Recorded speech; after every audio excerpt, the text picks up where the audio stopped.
Databricks Workflow is a powerful tool that enables data engineers and scientists to orchestrate the execution of complex data pipelines. It provides very intuitive and easy to use graphical interface to create, manage, monitor the complex data pipelines. With Databricks Workflow, user can create its own custom pipelines while taking the advantage of its advanced features like logging, security, error handling. And in this vlog, we are going to demonstrate how to write a robust Databricks SQL workflows for maximum efficiency. So let's get started.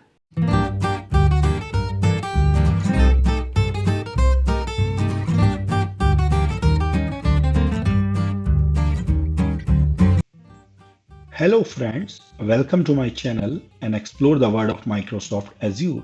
My name is Rajneesh Kaushik and I'm a Microsoft certified trainer, consultant and an enterprise architect.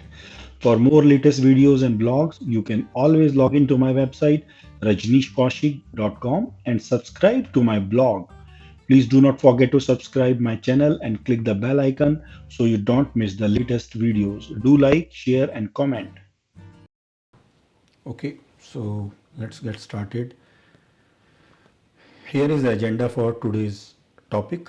First, we are going to introduce about what is Databricks Workflow, and then we will discuss a couple of features pertaining to Databricks Workflow like monitoring, lineage, scheduling, system notification and integration, and workflow UI logs and metrics.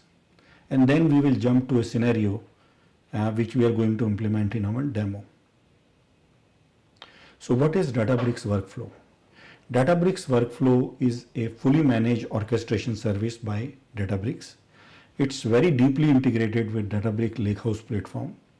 And here you don't need to create your complex infrastructure in the cloud to enable your workflow the way you usually do in other offerings like ADF or any other ETL tool. It can not just be used by data engineers but also data scientists to orchestrate and execute their complex machine learning pipelines. Out of the box, it provides data lineage, and there are some limitations around data lineage which we are going to discuss. It works very well with delta live tables, which is a brand new feature from Databricks and very popular nowadays. It also provides you flexibility to use notebooks, ML models, DBT. If you are very good in DBT, you can use that as a job workflow, so that you can utilize all these capabilities and tools and previously learn knowledge to write this workflow. So you don't have to learn something very new. You can utilize your existing knowledge to create Databricks workflow.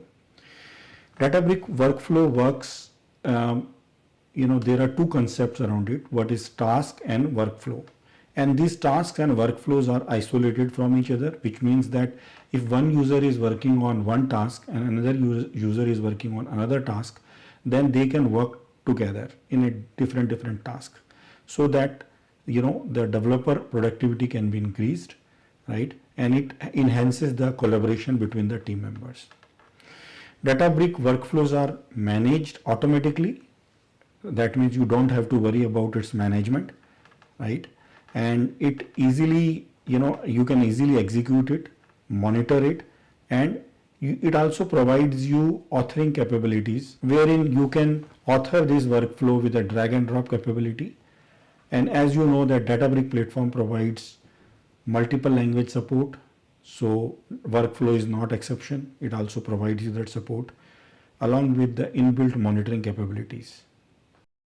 Okay, so now let's have a look how it looks like, the whole UI experience of Databricks workflow. So as you can see, these are the tasks, and these are the tasks which is linked to each other. And this is the workflow canvas where you can keep adding the task and make a dependency between these tasks. The right side pane is job related pane. So it provides you job metadata like job ID, who is the creator. And then here is the button where you can add a schedule Okay, so if you want to run a job on a particular specific time every day, you can set that schedule here. Then the next part is compute, where you can look at the cluster information, Spark UI, logs and metrics. And also swap. Swap is used for swapping the cluster to run on a different cluster. So sometimes what happens if you want to create a job in the development cluster, but when you want to deploy it, you want to test it whether this job will run perfectly fine in a different cluster. So this swap functionality is easy to do that. And then there is SQL starter warehouse. So I have created one warehouse where which is going to be used for delta live table. So it is showing you that which warehouse it is going to use. Then this pane is notification pane, where you can send the success or failure notification to a specific email. And similarly, there is another button which you can use to send system notification to Slack or a webhook. If you use a webhook, you can connect that webhook to any external application. So this is how the UI of Databricks Workflow looks like. Databricks Workflow provides you integrated capability to monitor your jobs.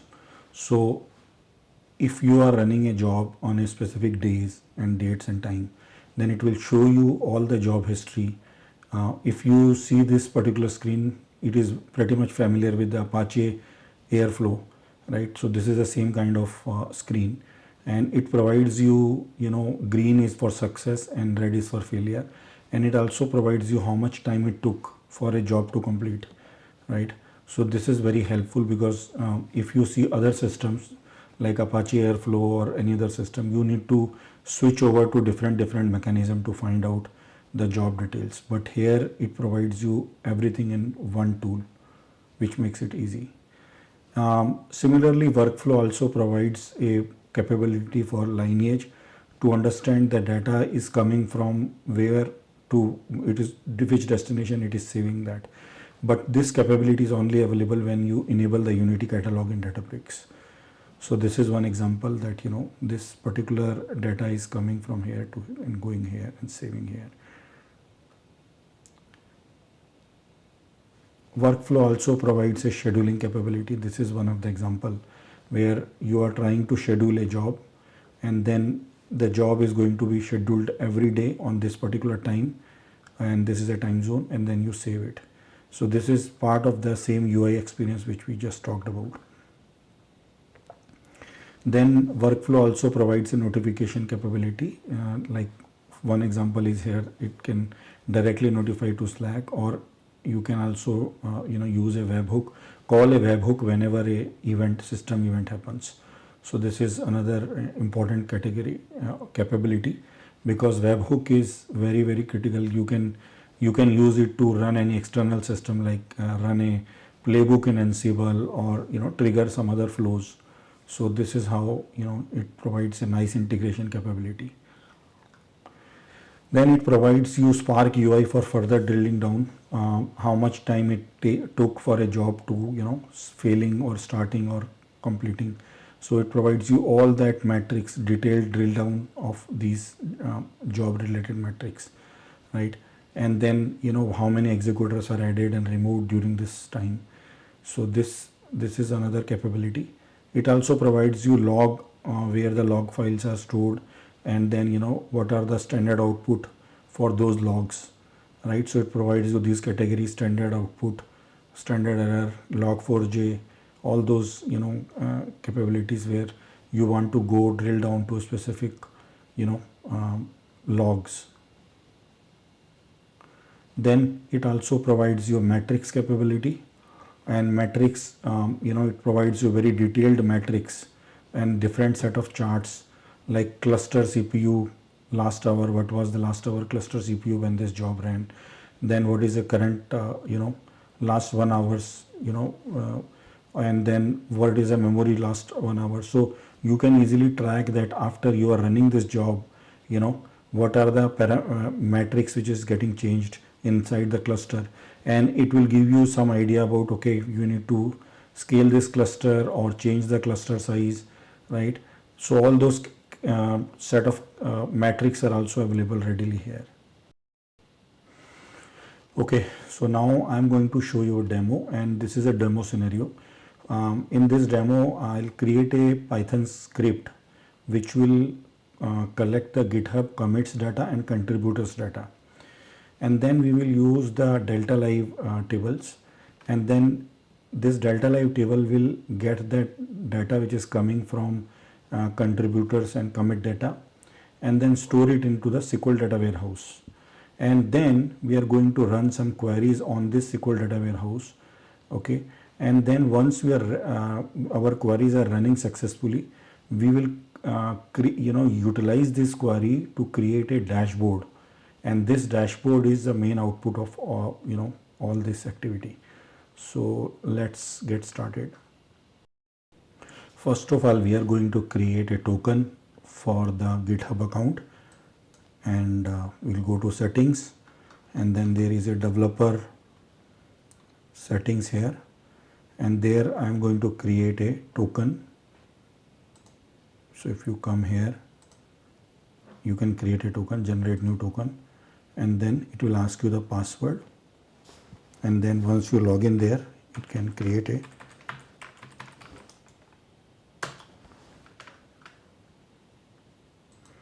okay. So I entered the correct password, and now you can get a token name, any name you can give it, and then you can provide expiration and then description. And once you create a token, you can specify the access for the repository, all the repository, only selected repository, and public repositories. So we'll use public repositories and generate token. Once you generate the token and set the expiration policy, it will create a token. And I'm not going to create a new one, but I'm just going to show you how it looks like. So if I come here, this is my token which I have created. As a next step, what I'm going to do here is I'm going to show you a couple of commands which I have used for Databricks, so that you are aware how to use which command. So first we are going to create a secret. Okay, and this secret's scope is called, I have just put a name of Databricks GitHub scope. Okay, and in that secret, I am going to store this GitHub token. So this is a GitHub token, this is a key of that secret, and this is a scope. So first we create a scope. After we create a scope, we create a key and then the secret. So this is the Databricks CLI for doing it. So first you need to have a Databricks CLI installed. Once you do that, that means now your Databricks is able to connect to your Databricks environment from CLI, and then you can run these commands. Obviously, before you run this command, you need to also specify Databricks configure token command, so that you can establish the connectivity to the Databricks, and then you will run these commands. So I have not mentioned it here, but this is well understood. Okay, so once that is done, then now we are ready, so that Databricks can use this token, GitHub token, to call GitHub related Python script. So now let's jump to the Python script. So this is the Python script which we are going to use, and this is going to use the GitHub API, and this is the API URL. This script has multiple functions. Get commits and get contributors are major two functions, and these functions accept the same arguments: owner, repo, token, and path. Okay, and at the end of these functions, it gets you a response. Based on the inputs you have entered here, it is going to get you the response. Okay, so there is another method called get response, and this is how this method runs.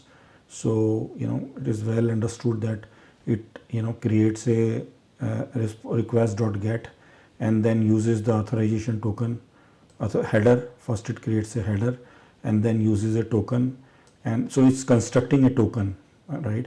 And then once that is done, then it finds the response. If response is not null, then it's going to write all the information in a JSON, and otherwise it will return false.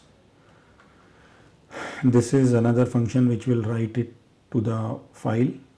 Okay, and this is a main part of the function which is being used. So it's getting the all the arguments 1 2 3 4 5 6, and then it is getting this databricks.util data dbutil secret.get to get the particular token, because this token is stored in the GitHub, the Databricks secret. So first it need to get the secret out and then use the token further. And if the request is asking about the commits, then it is going to call commit, which we have just gone through. That function it is going to call. If it says contributor, then it is going to call contributor function. So this is the main definition. So that means if I call the commits flag, then it is going to call commit. If I am going for contributor, then I am going to use contributor function. Okay, so now we are going to enable the DBFS option in the Databricks. For that we need to go to admin console, and once you go to admin console and you come here in the workspace setting, you will be able to switch on the options here.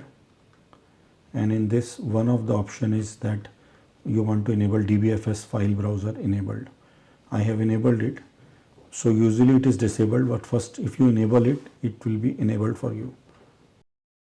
Since you have already enabled the DBFS browser, you will see this tab, otherwise you will only see this tab. So now if you click this tab, and I have created a folder inside it like this, create a folder, and then inside this folder I have uploaded the script. So it's very easy. You can just say if you come here, and then you can drag and drop that particular file inside it. Okay, so there is upload button, you can upload anything here. So what I have done is that I have already uploaded this script. Okay, so now we are here on the workflow tab, and I'm going to create a job. So I'll click this create a job option, and it will ask me the task name. Okay, so instead of typing everything again, I'm going to show you directly the job which I have created. This is my job, GitHub workflow job. Okay, and this job, these are the tasks. So it gives you two tabs: runs, that means how many times I have run this job, and what were the dates and execution time, and error options, where this particular job errored out, in which step it errored out, and what are the steps where it is successful, and how much time it took to execute that particular part. So then now if you come here in the task option, you will be able to see that these are the tasks which I have created. So if I click that task, so first task is get commits. Obviously this is we are calling the Python script, and the source is DBFS because we have stored this script in the DBFS location. So once you select Python script and then you select the DBFS, right, then you can click here the Python script, and then you can copy paste that path, right. So it's very easy to copy paste that path, because if you go there copy path, it will give you the path of that file. And then this is a cluster which I have selected, and this is very important part. So if you see, this is where the Python script is expecting some value. This is it expects the script location, it accepts the Databricks CLI where we have set up the secret scope, and then the token key, right. So then here these two values are it asks you which GitHub repo you want to go through and get the data from, and this is a repo inside that GitHub value. So Overwatch is a repo. You can use any other repo, like this is just an example. So this is our first task. Now let's come back to another task. This is a contributor task. Again, these settings are same. Only difference is that here the contributor values change, because in the last task it was commits, now it is contributor, and remaining things are same. And if you see here, it shows that it depends upon the get commit. That means once commit task is done, then this task will be executed. Okay, So now let's go back to the another task, transform GitHub data. This is the transform GitHub data task, and this is a delta live table task. And before we come here, first we need to come here in the this workflow and then create this task here. Okay, so this is the particular delta live table which I have created, and this is how this delta live table is created. Let me show you. So it's going to create a GitHub commit by author and GitHub contributor. These are the three materialized views it is going to create, and for each materialized view it is going to add that materialized view values, okay, which I'm going to show you in just 1 minute. So these are the two materialized view, and this is a streaming data, which is the main data which is coming in JSON format, and based on this data we are getting this materialized view created. Okay, so now let's see the delta live table logic. We have imported the delta live table packages here in Python. We are parsing the data frame, and we are actually changing these columns, okay, and dropping this column. Then so there are these two main tables, delta live tables. First is raw GitHub commit, right? This is one of the first table, and in this we are actually based on the commit path which it is getting, we are reading the JSON file from that commit path. And if you remember, these two Python script or Python task which we have executed, one of them has a commit path different than the another one which has a contributor path. So that means these two Python scripts will output the files in a different path. So based on those paths is going to create a data frame, okay, and this is the data frame which is it's going to create, and then here it is going to parse that commit, so this is calling this parse function, which means we are modifying these columns, okay. Similarly, we have another commit by author, info on author of a commit, right? So this is another delta table, and this is nothing but a materialized view which we are going to see. And then here it is again reading it from the commit raw path, and then it's going to rename these columns, okay. And this is your table GitHub contributor, repository contributor, and this is a function which returns this value from the cloud file. So cloud file is there are dump of files which is coming, right, as a autoloader, and you are trying to read that as a stream, right? And once you read that as a stream, right, you load it from the country path and start using it. So this is the autoloader functionality. So now I have started the SQL warehouse by going to the SQL option here and the SQL warehouse and starting it. And the same way I have also started the cluster so that I can run the pipeline. So now if we run that pipeline, it's going to create these tables in the GitHub database, and this is first table, commit by author, commits GitHub commits raw, and GitHub contributor raw, okay. So these are the tables. Now we already have these tables. Now we can run couple of queries on these tables. So if you see, this is the query for top 20 contributors, right? And when we run this query, it gives you tabular result. What you can do is you can change this result by coming here and then changing its type to visualization, right? So once you edit it, and then you can actually, the graph you can create it, X column, Y column, and group by. And if you don't want to create a graph, you can come here and use the table as an option. So there is a table option as well here. So you can use a table option. By default, table option is selected, but I have used these graphs. Okay, so This is my first graph. Similarly, I have created another query, total commit by author, and I have created a graph for this.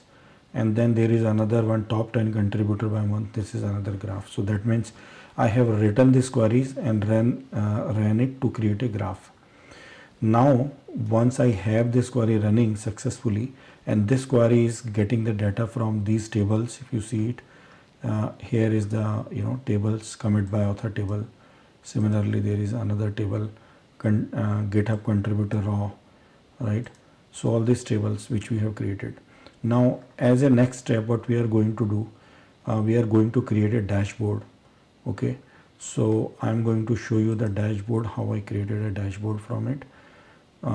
So let's come here, and if you come here, in the dashboard tab, you will see this dashboard which I have already created. It's very easy. Create dashboard and the name of the dashboard, and it will start creating the dashboard. Once you have the dashboard, you can schedule this dashboard to run from this specific data warehouse and refresh interval, like when you want to refresh this data, every 1 hour, every 1 day, whatever you want to do, right? And then what you can do here is you can add these UI into this dashboard which you have created earlier, right? So if you come, how do we add this UI? So when you create a dashboard, it will be in the edit mode, right? And then here you can add, and then visualization. So in the visualization, it will show you all the queries which you have created earlier.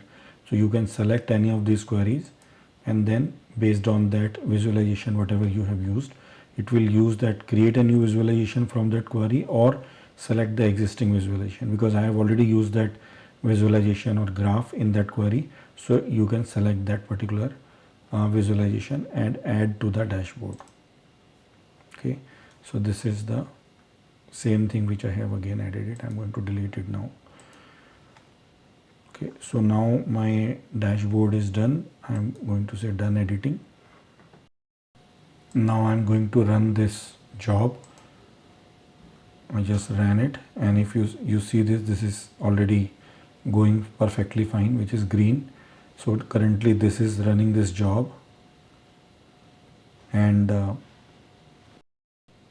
so we have just triggered this workflow. So you can also come here in the run and then see what are the tasks which is completed. So this view will show you as and when the tasks are progressing. So this is showing you the check mark, that this one, that means it is completely done, and now it is running this particular query. Okay, once this is run successfully, then it will go to the next one, and this is not yet started. So this gives you a visual idea about which query is being running successfully. If there are some issues in that, you can figure it out. So, and now you see there is the second query which is running now, and it also gives you the time it took, 13 seconds, and this is taking 27, 28, like a couple of seconds more, and this is successfully done. Now it is generating the dashboard. So once the dashboard is generated, which means that I have started the ingestion from the Python script. I have captured the data, created the tables in the warehouse, dumped the data into the warehouse, ran 3 queries, created a dashboard from these queries, and then generated a dashboard. And if you see, this is successful. That means all these queries which is a part of the dashboard is ran successfully. That means my run, this particular run is successful. And same thing you can see in this view. This is also showing everything green. So this way you can do end-to-end workflow development, and this tool really provides you a very nice capability to track, develop, monitor, and schedule the pipelines. Thanks for watching, and do not forget to subscribe and hit the bell icon so you don't